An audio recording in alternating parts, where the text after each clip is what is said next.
They were one of the hottest box office draws on their continent, poised to sell out arenas around the country. But instead of accepting the lucrative payouts, they chose to tour the most remote areas of the region for a pittance of what they could have made. In these places, the band witnessed the harsh conditions and poor health that run amok within the communities they toured in. For decades, these people were mistreated by the government. Outraged by what they saw, the band created a song that conveyed their fury and beseeched the public to join them in a crusade to fight. The story behind one of the biggest protest songs of the 80s, one of the best, that actually brought about real change, is coming up next on Professor of Rock. Hey music junkies, Professor of Rock, always here to celebrate the greatest artists and the greatest songs of all time. You know, if you remember those one to grow on advertisements during Saturday morning cartoons in the 80s that kind of lifted you up, you'll dig this channel in nostalgia. And that's one to grow on. Make sure that you subscribe below right now. Click the bell so you're always notified when our latest interviews and videos do drop. You can jump in the time machine with us every day. We're also putting out full interviews and other content at our Patreon. You got to check that out. Your support there helps us keep it a daily channel and get more interviews. You can also become an honorary producer and have your credit on the episode.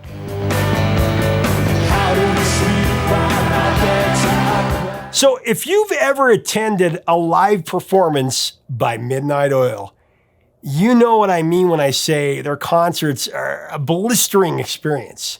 Back in their prime, they blew away their rivals to earn a reputation as one of the best live acts around. I mean, not just down under, where the group originated, but the entire world over. Midnight Oil never wanted to be anything other than Midnight Oil. Now, as trite as that may sound, it is a succinct way to explain that the band achieved great fame without ever compromising artistic integrity.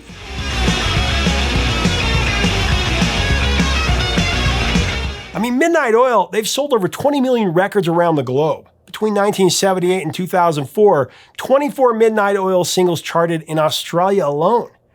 The band is so revered in Oz that their 1987 album Diesel and Dust was named the #1 Australian album of all time in the 2010 publication, The 100 Best Australian Albums.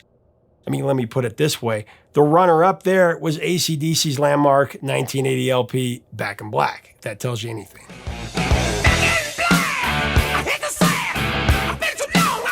This band is beloved by Australians. Midnight Oil's Diesel and Dust features the band's one and only national hit in America, a song that the band wrote about injustices wreaked upon the Aboriginal communities of the Australian outback called Beds Are Burning.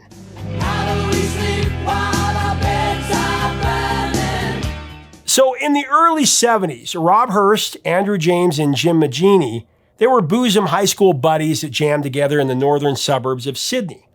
The trio assembled a band that played Beatles covers named Swampy Moose. In 1976, the boys changed the name of their group to just Farm. Hurst played drums, Magini performed guitar and keyboards, and then James played the bass. Martin Rosen came on board later that year. What the band really needed, though, was a frontman that could, help ignite national attention. So they put out an advertisement in the classified section of the Sydney Morning Herald, looking for singers who were interested in joining the group. That was when an aspiring vocalist by the name of Peter Garrett answered the ad, and he was exactly what the founders were looking for. I mean, after Peter joined, the group was intact, and they changed their name to Midnight Oil.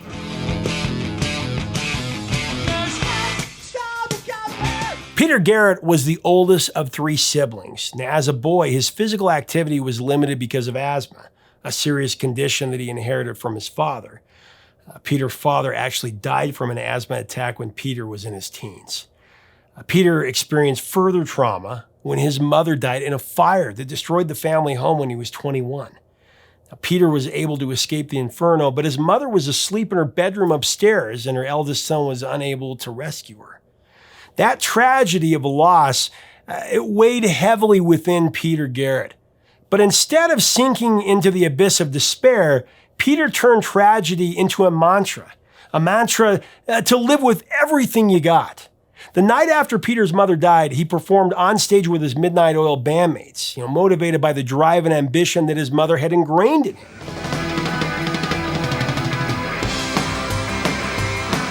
Midnight Oil became notorious for the incredible intensity of their live performances, like I said. I mean, led by the intimidating presence of Peter Garrett. I mean, moving frantically on stage with the ferocity of a giant 6'4" velociraptor. Steam seemed to rise from his shaved bald head from his manic gyrations. I mean, Peter was so active on stage, he would frequently get out of breath and he'd almost pass out. So he'd have to strategically place oxygen tanks on the side of the stage to grab a quick shot of oxygen before he resumed his wild antics. Midnight Oil began with a unique brand of rebellious surf punk. However, in the early 80s, the principal songwriters of the group, Magini, Hurst, and Garrett, they became increasingly more interested in writing about political issues. Tracks like Minutes to Midnight, alluding to the doomsday clock, the symbolic timepiece confronting the fear of nuclear war during the Cold War era. Set up those guns in H.G. Wells' backyard. Also a tune criticizing government futility titled Armistice Day. Watching people losing on Armistice Day. And Power and the Passion, a song about the removal from office of former Australian Prime Minister Gough Whitlam, along with the controversial Pine Gap spy base. Now, for the American music audience, Power and the Passion was their introduction to the fire of Midnight Oil. You know, as the single received college radio play and also MTV exposure.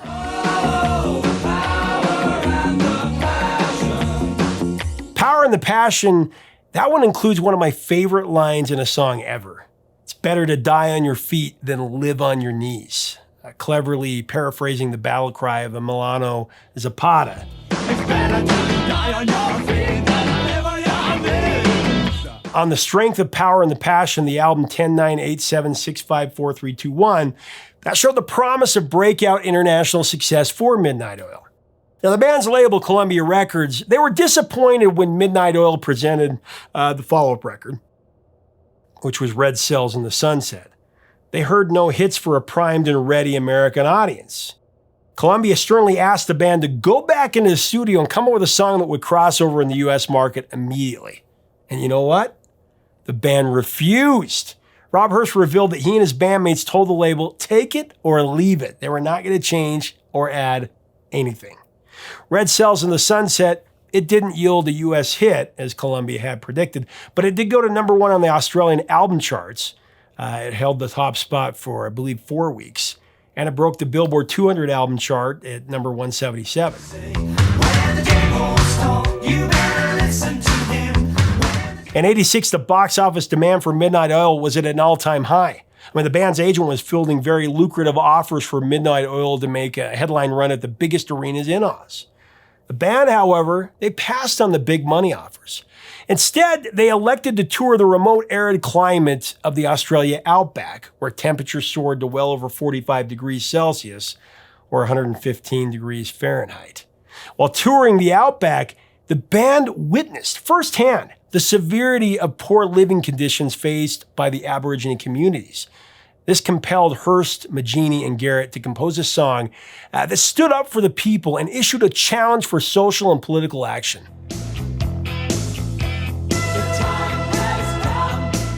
Beds Are Burning. It focuses on the travesties inflicted on the Pine Tupi, who for decades were forcibly removed from their native land. Now, as we break down this classic hit, I do want to mention our sponsor, Zenni Eyewear. To get the best prices on stylish and quality frames, just click on our info button right up here to get up to 80% off regular retail prices. You can actually go design your own eyewear to your liking. Choose the color, the style, the shape. You can add amazing features like blue blocks to protect your eyes from digital blue light, the stuff we come into contact with from our screens that we look at daily. Click the info button, like I said, and leave us a comment to let us know about your experience.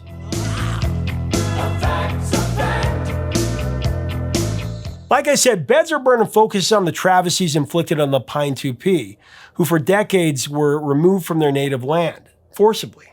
Majority of Australia's electorate seemed to look the other way as families were literally torn apart, and cultural identities were destroyed because of government suppression. Beds Are Burning called for native lands to be returned to its native people. It's really all in the lyrics. The time has come, a fact's a fact, it belongs to them. And of course, punctuated by Peter Garrett's indignant growl, let's give it back. Let's give it back. The chorus of Beds Are Burning, that was spawned from a very unlikely source. While visiting an art exhibition spotlighting the partisans who fought against the tyranny of Mussolini in Italy, Rob Hurst overheard the expression, "How can we dance when the earth is turning? How do we sleep while our beds are burning?" The idiom was perfectly adapted into the composition as a moral plea to the band's fellow citizens.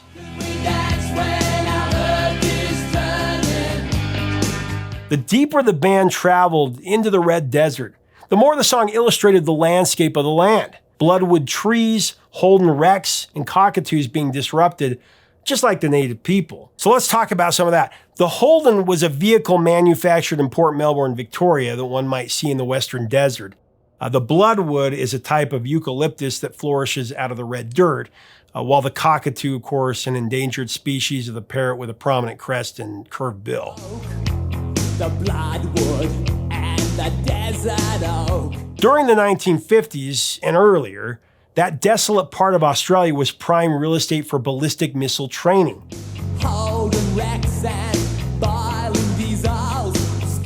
But the problem was that the area was inhabited by the Pine Tupi tribe. The government was determined to do their military testing anyway. So instead of having the decency to purchase the land from the people, they just forced them out.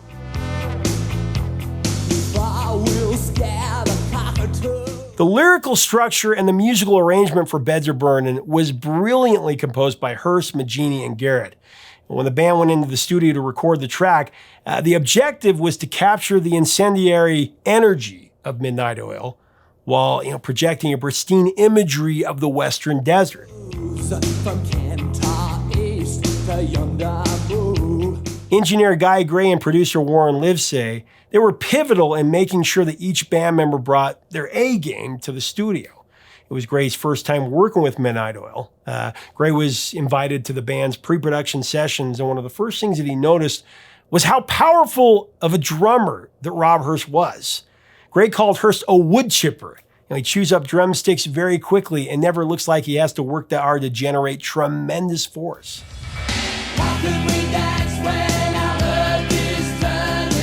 Gray and Livesay, they agreed that the drum room, it wasn't live enough, so they brought in some corrugated iron roofing from a local hardware store to remedy that deficiency.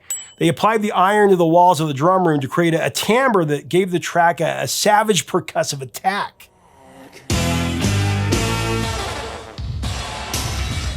Livesay and the band also wanted a unique beginning for Beds Are Burning to kick off the track with a bang, so to speak. So the intro proved to be kind of complicated with a lot of reverse effects. The production team, they invented a reverse reverb that created a sucking effect. But that effect, it wasn't profound enough, so they ended up using two different delays at separate subdivisions that surged up to that first guitar chord.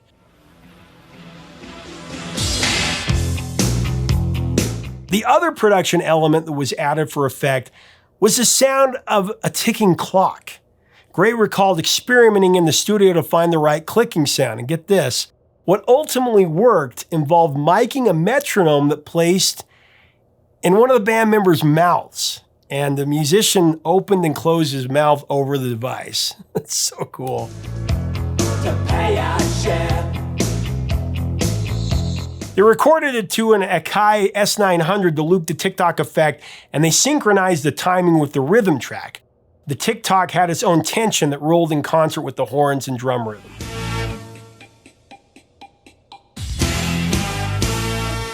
Gray and the band marveled at Livesay's ingenuity to produce the effect. Midnight Oil was a wickedly powerful guitar band, no question.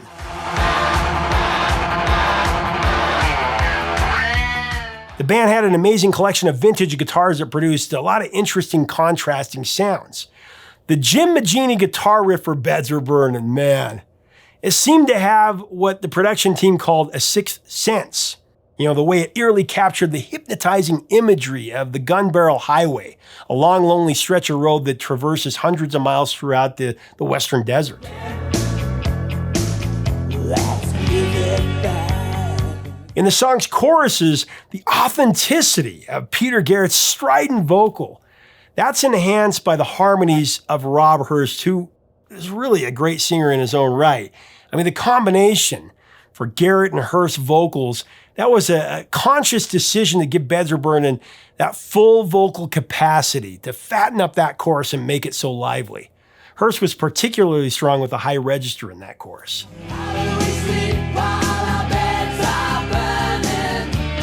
The horn section in the Beds Are Burning was courtesy of trombone player Glad Reed and French horn player Jeremy Smith, were members of Hunters and Collectors.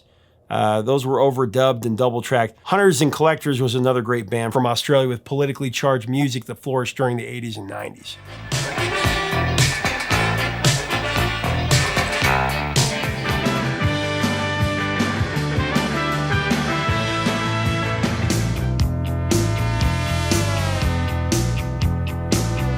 Beds Are Burning, that was released as the lead single to Midnight Oil's signature album Diesel and Dust in 87. One of the best songs of 87. Even though the song was all about Aboriginal land rights, the single's power, it transcended well beyond the land down under. It connected with a massive international audience. It included #1 success on the charts in Canada and also in New Zealand and South Africa. The single shot to #2 in Belgium. It went to #6 in the home country, and it was the long charted hit in the US. It went to #17 on the Billboard Hot 100 here.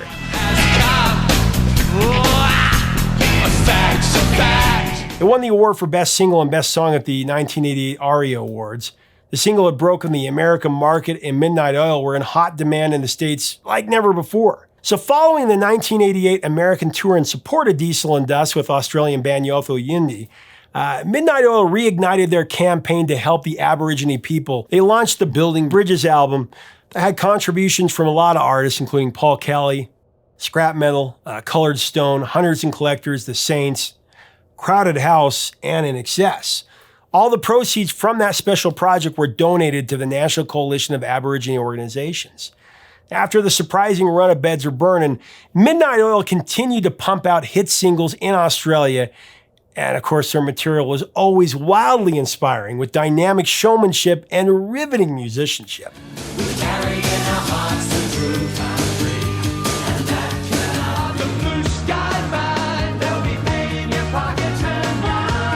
Beds Are Burning, it was one of the most prolific protest songs of the 80s. You know, whenever an artist gets significant attention with a protest song, the question always arises, did this song truly evoke change? It took another 15 years or so, but in the early 2000s, progress was made with many Pin-to-P returning to their traditional homes in their native land as part of the outstation movement. Rejuvenated communities have been set up in the Northern Territory and Jupiter Well in Western Australia. Beds Are Burning undoubtedly awakened the spirit of public service in Peter Garrett that his mother had instilled in him at such a young age. You see, Peter's mother, she was a social worker who believed fervently in the rights of the people. And her eldest son, he followed in her footsteps. As a teenager, Peter marched in a street rally against the Vietnam War wearing a school uniform. It was a demonstration of the practicing of what his mother taught him. Stand up for what you believe in. Be yourself, and don't worry what others may think of you.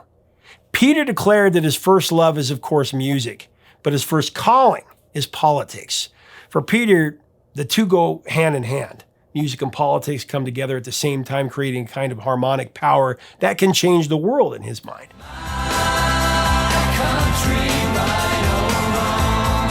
Peter served as president of the Australian Conversation Foundation for 10 years before he was elected for the Labour Party as the member of the House of Representatives for the See of Kingsford Smith in the 2004 election. In 2003, Peter was appointed a member of the Order of Australia for service to the community as a prominent advocate for environmental conservation and projection into the music industry.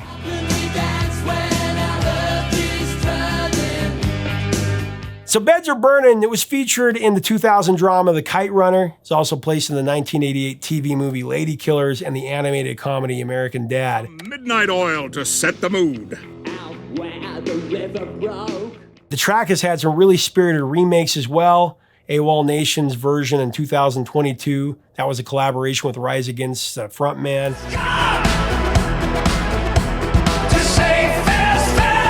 In retrospect, Beds Are Burning is a song that the members of Midnight Oil, they were just born to record. The track was all of the elements that make them one of the most distinctive bands of the rock era. I mean, the lyrical content may be rooted in Aussie issues, but Beds Are Burning is for all people. It's for all generations.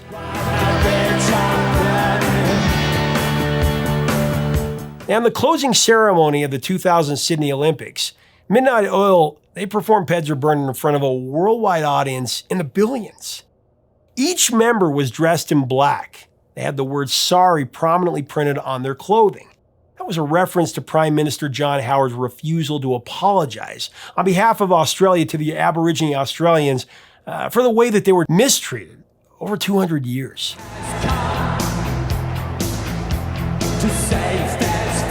It was the exclamation point manifesting the intrepid nature of Midnight Oil.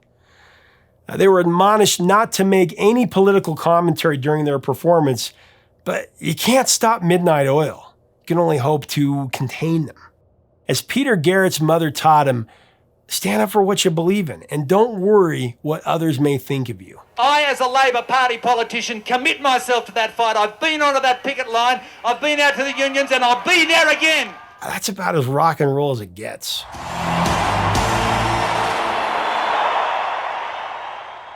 Hey, leave us a comment about Peter Garrett and Midnight Oil. Have you ever seen this band live? Incredible. Peter Garrett, Midnight Oil, what do you think of him as a front man? What do you think of the band? What are your memories of Beds Are Burning in 1987? Man, that was a powerful song. Let's have a great discussion about them below. If you like our content, we invite you to subscribe below. We'd love to have you as part of our community. Until next time, 3 chords and the truth, my friends.